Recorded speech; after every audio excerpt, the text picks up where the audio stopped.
Preserving Lake Tahoe, a game plan by Analicia Gomez. This presentation will outline the 6-part game plan as defined in Linden's Leading Across Boundaries. This includes Part 1, Goals, Part 2, Skill Matrix, Part 3, Identifying 6 Key Factors for a Collaboration, Part 4, Force Field Analysis, Part 5, Strategies for Dealing with Restraints, and Part 6, Leadership. The goal of creating a collaboration to preserve Lake Tahoe is to strike a balance between development and environmental goals. In addition to preserving a natural resource, also allowing it to be used for development and recreation, while creating a collaboration through a multi-agency and multi-jurisdictional agency. This collaboration matters because it spans across multiple states, counties, and cities, as well as has considerations from multiple agencies on the state, federal, and local levels.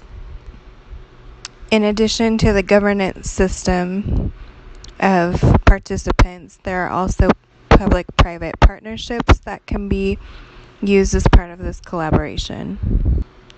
Once stakeholders are identified, their members can be put into a skill matrix where you can align what resources and human resources as well as other skills and experience areas that they each can have.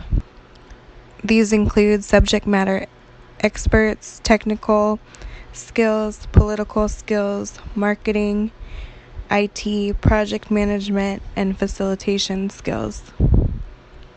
Once stakeholders and participants, as well as their skills and resources, are outlined, next is identifying the 6 key factors for collaboration. Is there a shared interest? In this case, yes. They were willing, the environmentalists and developers and public, private, and public, local, and federal, and state governments were willing to work together in order to preserve the natural resource. The appropriate people were at the table and ready to migrate through an open and credible process.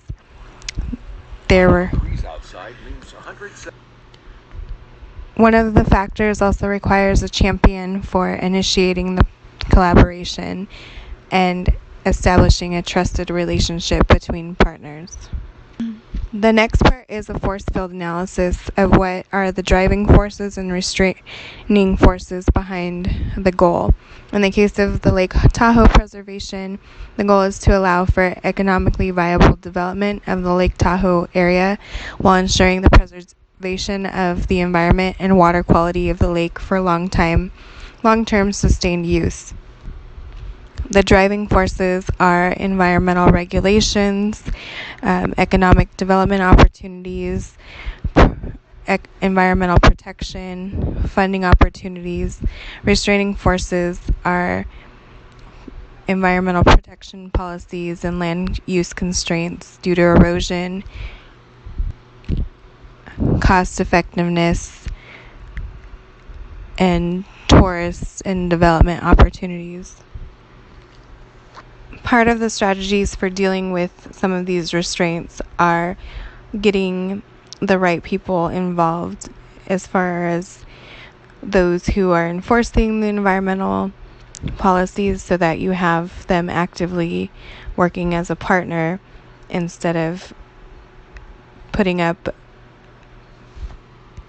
fights through endless litigation, especially with environmental impact reports and negative declarations.